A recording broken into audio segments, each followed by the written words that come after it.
Welcome to edu संभव। आज हम जो अपने करंट अफेयर्स है 14 एंड 15 मार्च के करेंगे। और पहला सेक्शन हमारा polity and international relations plus appointments के रिगार्डिंग रहेगा। सो ये न्यूज़ है बिहार की। बिहार में अभी जो बिहार गवर्नमेंट है वो बहुत ही जल्द लॉन्च करने वाली है डोर स्टेप डिलीवरी का सिस्टम, जिसमें वो डिजिटाइज लैंड रिकॉर्ड्स के डॉक्यूमेंट जो होंगे इंक्लूडिंग खातियान एंड मैप जो होंगे स्टेट में, वो डोर स्टेप डिलीवरी उसकी करेगी। अब खातियान एक टर्म है, इसलिए इसको यहाँ पे इंक्लूड किया गया है। एक्चुअली ये होता क्या है, एक डॉक्यूमेंट होता है, ठीक है, और इससे जैसे आइडेंटिफाई कर सकते हैं कि जो पर्टिकुलर लैंड है वो किसके पोजीशन है, मतलब कौन उसका मालिक है, कौन उसको यूज़ कर रहा है, ठीक है। तो उसी के रिगार्डिंग ये न्यूज़ थी।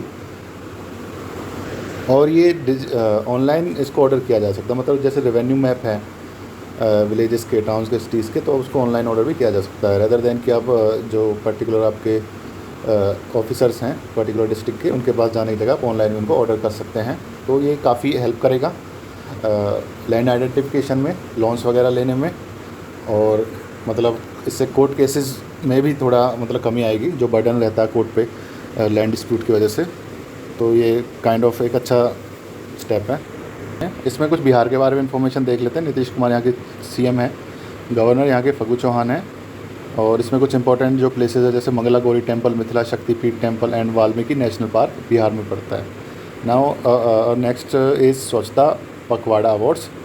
तो स्वच्छता पखवाड़ा अवार्ड है वो इस बार ministry of petroleum and natural gas. अब इसमें मैं आपको ये बता देता हूँ कि ये किसी पर्टिकुलर मिनिस्ट्री के अंडर नहीं आता है जो स्वच्छता पखवाड़ा का प्रोजेक्ट है। एक्चुअली होता क्या है कि जितनी भी मिनिस्ट्रीज़ हैं उनको डिफरेंट टाइम पे एक कैलेंडर होता है, उनको बताया जाता है कि इस पर्टिकुलर पीरियड में आप इसको मतलब स्वच्छता पखवाड़ा सेलिब्रेट करेंगे। अब सेलिब्रेशन में क्या होता है कि जो उनके ऑफिसर्स होते हैं जो उस पर्टिकुलर मिनिस्ट्रीज़ के डिपार्टमेंट जो इनके होते हैं, वो एक स्वच्छता अभियान के तहत मतलब काइंड ऑफ शो करते हैं कि हमने ये इनिशिएटिव लिया है स्वच्छ रखने के लिए अपने मतलब मिनिस्ट्रीज से जुड़े जो भी डिपार्टमेंट है, जो भी बिल्डिंग ऑफिसेज हैं, तो वही होता है। तो इस बार ये ministry of petroleum and natural gas को दिया गया था इसका। एंड तो उन्होंने जो अवार्ड दिए हैं, 3 अवार्ड प्रेजेंट किए हैं 3 इंस्टीट्यूशंस को, कंपनीज़ को, जिसमें IOCL है जिसको फर्स्ट रैंक मिली है, ONGC ऑयल नेचुरल गैस जो कंपनी इंडिया की, उसको सेकंड मिला है, HPCL को थर्ड मिला है। तो यही न्यूज़ थी। इसके रिगार्डिंग कई बार क्वेश्चन क्या आ सकता है कि जो स्वच्छता पखवाड़ा है वो कौन सी मिनिस्ट्रीज़ के अंदर आता है, तो इसमें आप नन ऑफ द अबव करेंगे। अगर लेटेस्ट पूछा है कि किस मिनिस्ट्री ने सेलिब्रेट किया है, तो जैसे इस बार ministry of petroleum and natural gas ने किया है, तो ये एक डिफरेंट क्वेश्चन है। बट अगर ऐसे जनरल क्वेश्चन आ जाए कि कौन सी मिनिस्ट्री के अंडर ये स्वच्छता पखवाड़ा अवार्ड आता है, तो वहाँ पे आपको ध्यान रखना है कि किसी मिनिस्ट्री के अंडर पर्टिकुलर नहीं है, जिस भी मिनिस्ट्री को उस पर्टिकुलर पीरियड में ये दिया जाता है, रिस्पॉन्सिबिलिटी दी जाती है, उसी के अंडर होता है। तो अपने नेक्स्ट करंट अफेयर्स पे बढ़ते हैं। तो गाइस, जो union minister of Ayush and port shipping and waterways हैं सर्बानंद सोनोवाल, उन्होंने अभी इनैग्रेट किया है। क्या इनैग्रेट किया है कि जो डाइट एंड न्यूट्रिशन इन यूनानी medicine for good health and wellbeing, Srinagar में इसको इनैग्रेट किया है। और ये 1 डे एग्जामिनेशन में इस तरह का क्वेश्चन आ जाता है, और वैसे भी आपको इसकी जनरल इन्फॉर्मेशन होनी चाहिए और कोई भी ऐसी मेजर एक्टिविटी होती है कि यूनानी मेडिसिन से रिलेटेड क्या डेवलपमेंट हो रही है, क्या चेंजेस हो रहे हैं। तो इसमें आयुष है, आयुष मिनिस्ट्री से आप समझ जाते होंगे, जो भी मतलब अदर देन एलोपैथिक ट्रीटमेंट के जो भी प्रोसेसेस हैं उनको ये प्रमोट करने का काम करती है। एंड जो ये मिनिस्टर हैं इसके सर्बानंद सोनोवाल, इन्होंने इसको इनैग्रेट किया। ये इतनी इन्फॉर्मेशन आपको होनी चाहिए। अपने नेक्स्ट MCQ करंट अफेयर को देख लेते हैं। इंडियन रेलवेज़ की जो फर्स्ट गति शक्ति कार्गो टर्मिनल कमीशन हो गया। मतलब जो अभी प्राइम मिनिस्टर मोदी जी का विज़न था गति शक्ति, मतलब ट्रेन की रफ्तार बढ़ाना, जो ट्रांसपोर्टेशन है उसको बढ़ाना, ठीक है, और कई मल्टी मॉडल टर्मिनल खोलना, कार्गो टर्मिनल खोलना। तो उसी के मतलब फर्दरेंस में जो आसनसोल डिवीज़न है इंडियन रेलवेज़ का, उसने ये कमीशन कर दिया है। ये किया कहाँ पे? Maithon power limited at Thapar Nagar Jharkhand में, ठीक है। तो बस यही इसकी इन्फॉर्मेशन है कि पहला जो मल्टी मॉडल कार्गो टर्मिनल बना है, मतलब कमीशन कर दिया गया है, और ये कहाँ पे हुआ है? असनौल में हुआ है, थापनगर झारखंड में। तो ये इन्फॉर्मेशन ज़रूर रहेगी। अब झारखंड के बारे में थोड़ी इन्फॉर्मेशन देख लेते हैं। यहाँ पे बैद्यनाथ टेम्पल है, परशुनाथ वाइल्ड लाइफ सेंचुरी है, डालमा वाइल्ड लाइफ सेंचुरी है, पलमाऊ वाइल्ड लाइफ सेंचुरी भी यहीं पे है, Koderma wildlife sanctuary, Udhwa lake bird sanctuary, Palkot wildlife sanctuary and Mahuadanr wildlife sanctuary. अब ये इंपॉर्टेंट है इसलिए आपको यहाँ पे बता दिए। और आप जैसे ये डेली ये करंट अफेयर्स पढ़ेंगे तो आपके माइंड में मतलब हो भी जाएगा, बिल्कुल फिट रहेगी ये चीज़ें, सो दैट आपको कभी क्वेश्चन आ जाता है अगर सेंचुरीज, नेशनल पार्क या फिर किसी इंपॉर्टेंट प्लेसेस के रिगार्डिंग, तो आप इजीली उसको आंसर कर पाएँ, एक मैपिंग रहे आपके माइंड में। नेशनल डिफेंस यूनिवर्सिटी, ये अभी नेशनल डिफेंस जो यूनिवर्सिटी, इसको प्राइम मिनिस्टर मोदी जी ने अभी गांधीनगर गुजरात में इसका जो फर्स्ट कन्वोकेशन है वो किया है। और यही इन्फॉर्मेशन है, वन वर्ड क्वेश्चन में कभी भी इस तरह के क्वेश्चन आ जाते हैं कि जो नेशनल डिफेंस यूनिवर्सिटी है उसका भी हाल ही में मतलब रिसेंटली उसका फर्स्ट कन्वोकेशन हुआ है, तो वो कहाँ पे है? सो गांधीनगर गुजरात में है। इस तरह से क्वेश्चन अगर आता है तो नेक्स्ट इज़ गुजरात के रिगार्डिंग कुछ इम्पोर्टेंट इन्फॉर्मेशन देख लेते हैं। खिजाडिया वाइल्ड लाइफ सेंचुरी यहाँ पे है, गिर फॉरेस्ट जो कि लायंस के लिए फेमस है, गिर फॉरेस्ट नेशनल पार्क यहाँ पे है, कच्छ बस्टर्ड सेंचुरी भी यहीं पे है, ब्लैक बग नेशनल पार्क है एंड वंसदा नेशनल पार्क भी यहीं पे है, marine national park, Somnath temple, Navratri, Janmashtami, Kutch उत्सव, उत्तरायण फेस्टिवल, ये यहाँ के कुछ इंपॉर्टेंट फेस्टिवल हैं। और जो पोरबंदर बर्ड सेंचुरी है वो भी गुजरात में है। सो नेक्स्ट क्वेश्चन पे चलते हैं। For the first time Dehradun Rashtriya Indian military college RIMC will open its doors for girls. अब ये गर्ल्स के लिए खुल जाएगा, जो देहरादून का राष्ट्रीय इंडियन मिलिट्री कॉलेज है। अदरवाइज़ इसमें 100 साल की जो इसकी हिस्ट्री रही है कभी भी इसमें गर्ल्स को अलाउड नहीं किया गया था।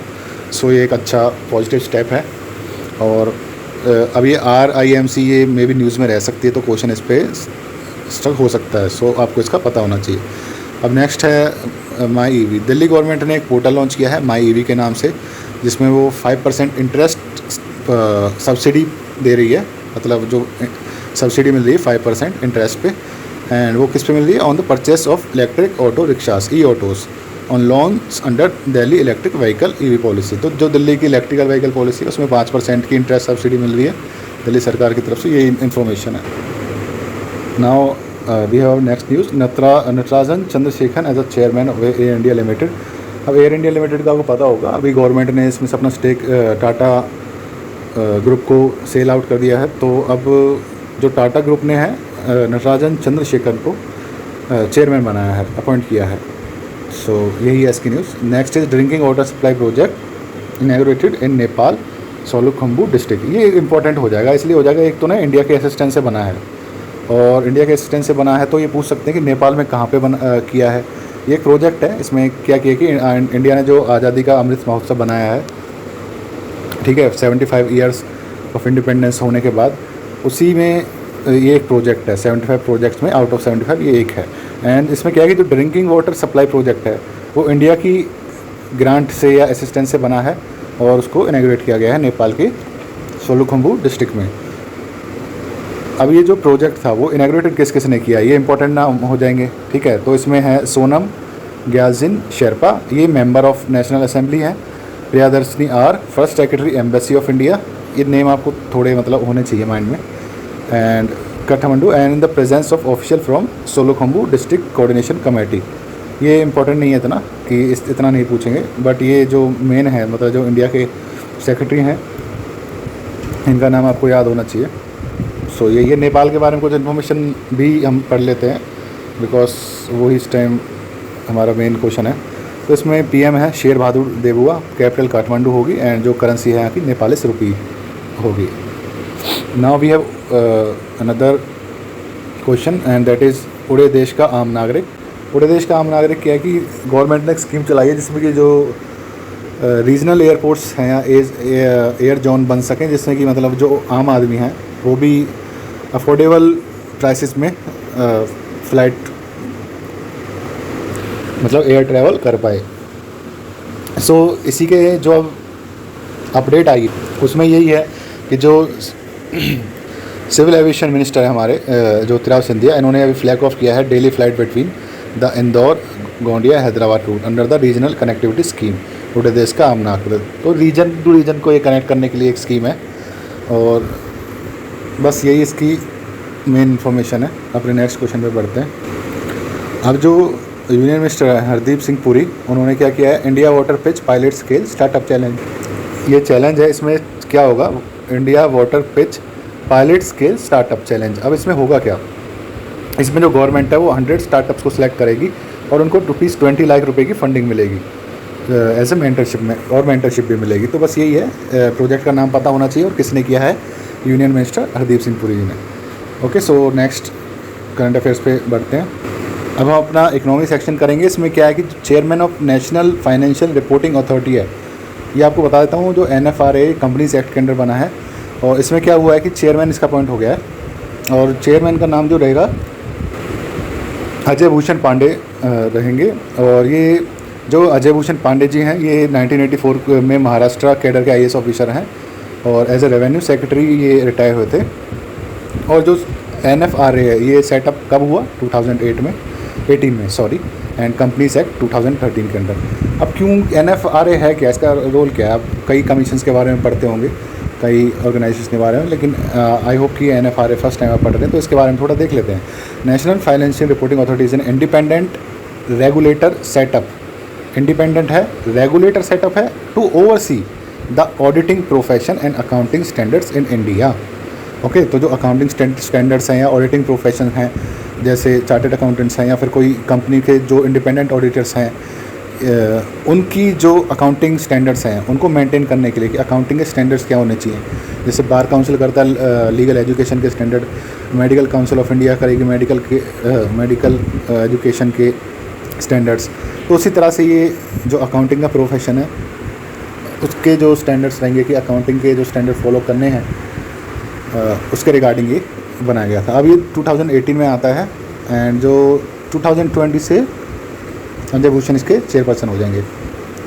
अब सेक्शन 132 है जो एक्ट का, कंपनीज एक्ट का, उसमें NFRA is responsible for recommending accounting and auditing policies and standards in the country, undertaking investigating power भी है मतलब, and imposing sanction against defaulting auditors. तो अब कोई ऑडिटर अगर डिफ़ॉल्ट करते हैं तो इन्वेस्टिगेटिंग पावर तो है ही, साथ के साथ प्यूनिटिव पावर भी है, मतलब पनिशमेंट देने की भी इनके पास पावर है।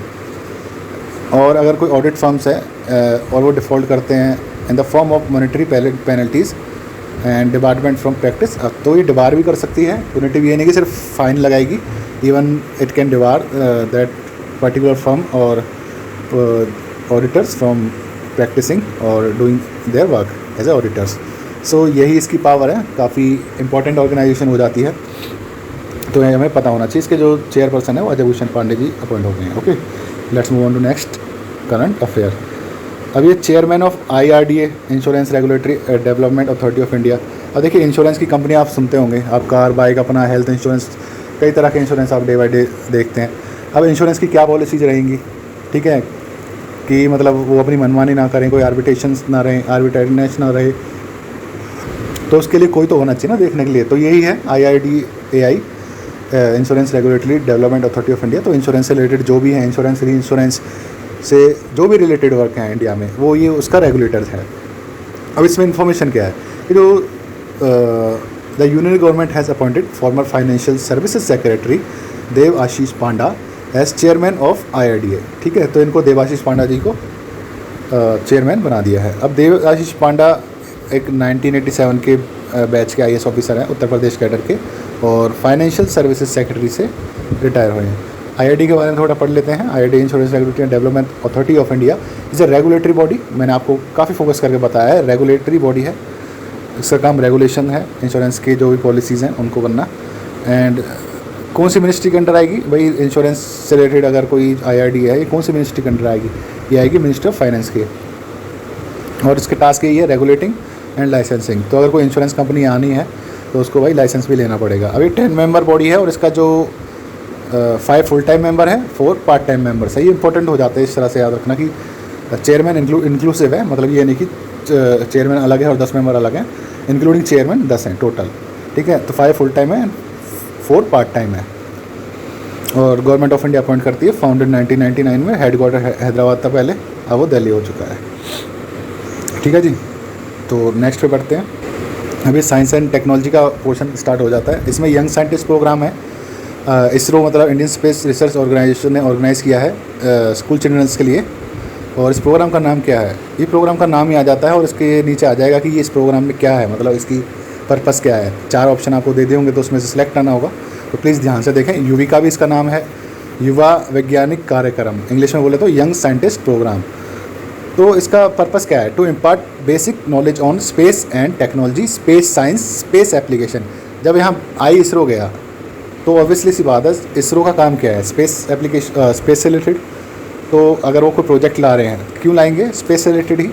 तो जो इसका काम है वो यही है कि ये बेसिक नॉलेज इंपार्ट करेगा स्पेस टेक्नोलॉजी में, स्पेस साइंस में, स्पेस एप्लीकेशंस में। किसको करेगा, यंगर स्टूडेंट्स को, क्योंकि यंग साइंटिस्ट प्रोग्राम है। तो ऑब्वियसली मुझे नहीं लगता इसमें कोई डाउट की बात रह गई है। रूरल एरियाज़ में ज़्यादा फोकस रहेगा, ये भी इसका पॉइंट हो सकता है कि mainly made for rural areas और अर्बन एरियाज़। तो रूरल एरियाज़ इसकी प्रेफर्ड एरियाज़ रहेंगे, नॉट एक्सक्लूसिवली कि भाई आप बस रूरल एरियाज़ में ही करेंगे। अब जो प्रोग्राम में aimed at creating awareness about the emerging trends in science and technology among the youngster who are the future building blocks of our nation. ठीक है, ISRO has chalked out this program to catch them young, मतलब catch them young, जितने वो मतलब young हैं उनको तभी से आप मतलब इंक्लूड करिए इसमें साइंस एंड टेक्नोलॉजी के कैरियर में। सो अपना नेक्स्ट क्वेश्चन देख लेते हैं, मतलब नेक्स्ट करंट अफेयर्स देख लेते हैं। Chandrayaan 2 orbiter make discovery of noble gas argon. Argon का आपको पता होगा एक नोबल गैस है, और चंद्रयान 2 जो है, जो आप उसने क्या किया है, इसको फाउंड किया है कहाँ पे, जो लूनर एक्सोस्फीयर, मतलब मून की जो एक्सोस्फीयर है उसमें इसने आर्गन 40 का डिस्ट्रीब्यूशन काउंट किया है। अब जो इसरो है ये फाउंड कब हुई थी, 1969 में, बेंगलोर कर्नाटका इंडिया में इसका हेडक्वार्टर है, एंड चेयरमैन इसके एस सोमनाथ है। International day of mathematics, now we have next time current affair, ये है international day of mathematics IDM। ये 14 मार्च ऑफ एवरी डे बनाया जाता है, और इस ईयर की जो थीम है वो मैथमेटिक्स यूनाइट्स रखी गई है। और ये जो एग्जीक्यूटिव काउंसिल है यूनेस्को की, उसने उसके 205th सेशन में इसको एडॉप्ट किया गया था 14 मार्च को। Okay, now we have next current affairs.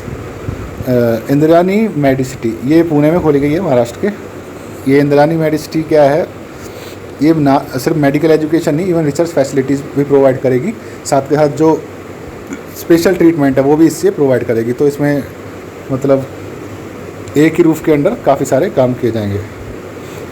और ये महाराष्ट्र में ऊपर की गई है, तो महाराष्ट्र के बारे में थोड़ा देख लेते हैं। संजय गांधी जो पार्क है, वो नेशनल पार्क है, वो महाराष्ट्र में है।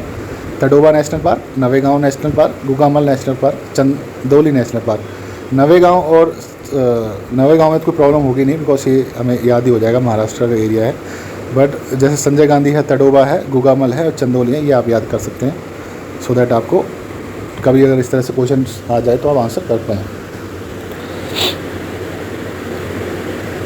कुछ स्पोर्ट्स के MCQs देख लेते हैं। श्रीशांत ने रिटायरमेंट अनाउंस कर दिया है, और यही अभी क्वेश्चन है।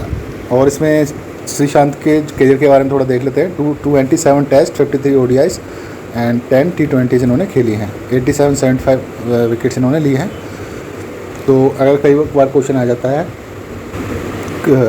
करंट अफेयर से रिलेटेड कि रिटायरमेंट हाल ही में कौन से मतलब खिलाड़ी ने रिटायरमेंट अनाउंस किया, तो ये वनडे एग्जामिनेशन में बड़ा इजीली आ जाता है। सो आप इसको याद रख सकते हैं। Now we have our next current affairs, my years in BCCI। ये एक बुक है, on board my years in BCCI, और ये ऑटोबायोग्राफिकल अकाउंट है रत्नाकर शेट्टी का।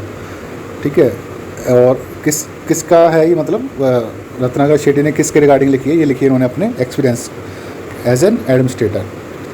और ये जो बुक थी रिलीज़ की शरद पवार जी ने, जो former president of MCA, BCCI and international cricket council के रह चुके हैं।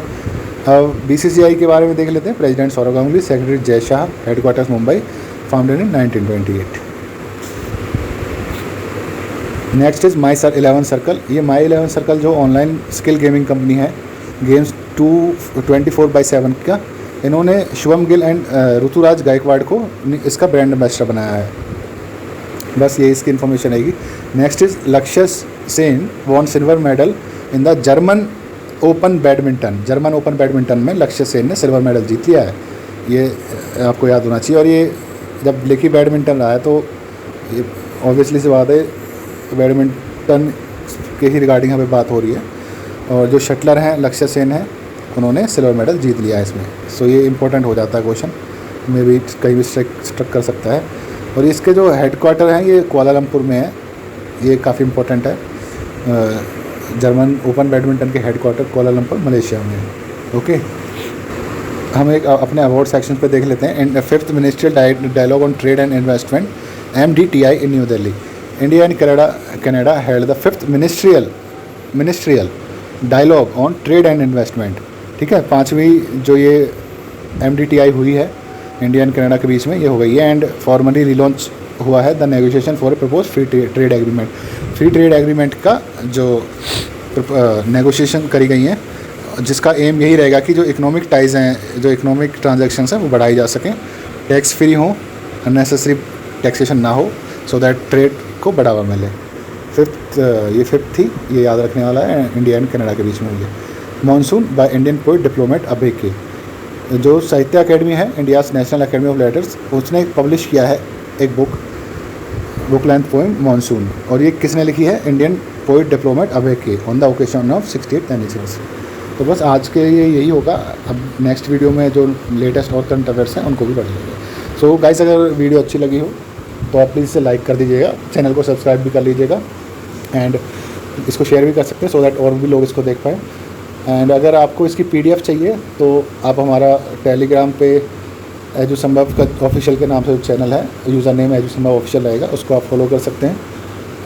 इंस्टा पे भी हमारा पेज देख सकते हैं, और इंस्टाग्राम पे भी एजुसंभव के नाम से ही हमारा पेज है, अकाउंट है। उसमें आपको डेली जो अपडेट्स आती हैं उसकी आप फ़ोटोज़ देख सकते हैं। सो प्लीज़ इसको लाइक करें, शेयर करें, and thank you for giving your time. Have a nice day.